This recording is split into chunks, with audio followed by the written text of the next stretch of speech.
Our special report continues on how Trump's coup plots are indicted conspiracies now in Jack Smith's new indictment. And while most of the conspiracies you see here predate the actual certification date of the 6th, January is, of course, only the far right of this chart.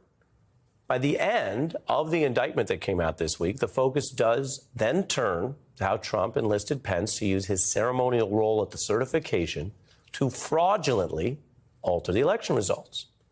Now, the DOJ, through Special Counsel Smith, only says in court this kind of thing if they have the evidence to prove it.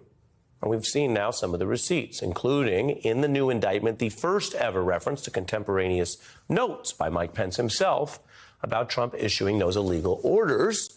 Trump was told it was illegal by Pence, drawing Trump's response to Mike Pence over refusing to join the coup, saying, quote, "You're too honest."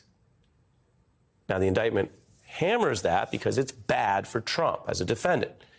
In those three little words, Trump admits his plan is dishonest, a fraud, which is what DOJ has to prove.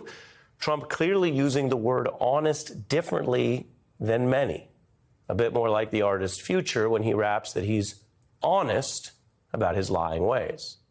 And Trump honestly continued in a fairly criminal or gangster style by dialing up the pressure, seemingly threatening Pence, saying he would publicly criticize him. The indictment notes Pence's team viewed that in the moment as likely to cause a more severe threat.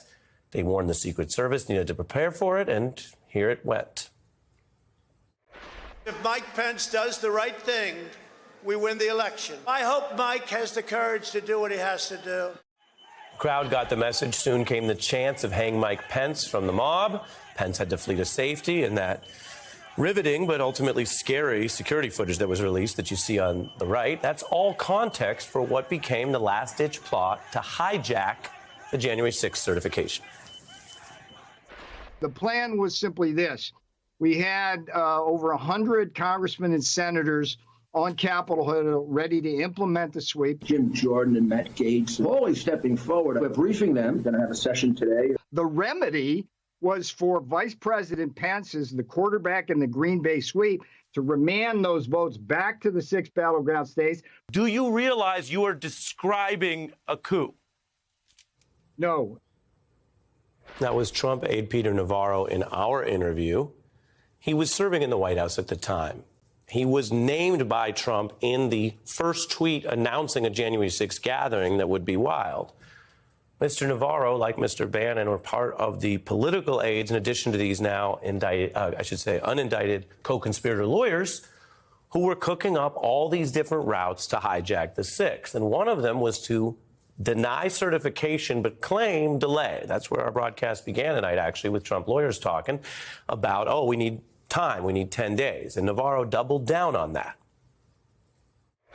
Have the battleground states challenge the results.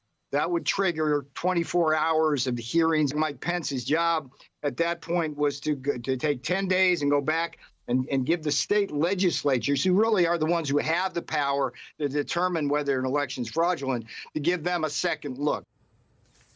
10 days, 15 days, soon you run up to January 20th and you have an actual constitutional crisis that we've seen in many other countries where two people claim to be president, but one is standing inside, well, in this case, the White House. We know the rioters stormed the Capitol. Later evidence showed just how much Trump and his team knew. In the days leading up to the 6th, we had conversations about potentially obstructing justice or defrauding the electoral count. I overheard the president say something to the effect of, I don't effing care that they have weapons. They're not here to hurt me. I'm the effing president. Take me up to the Capitol now.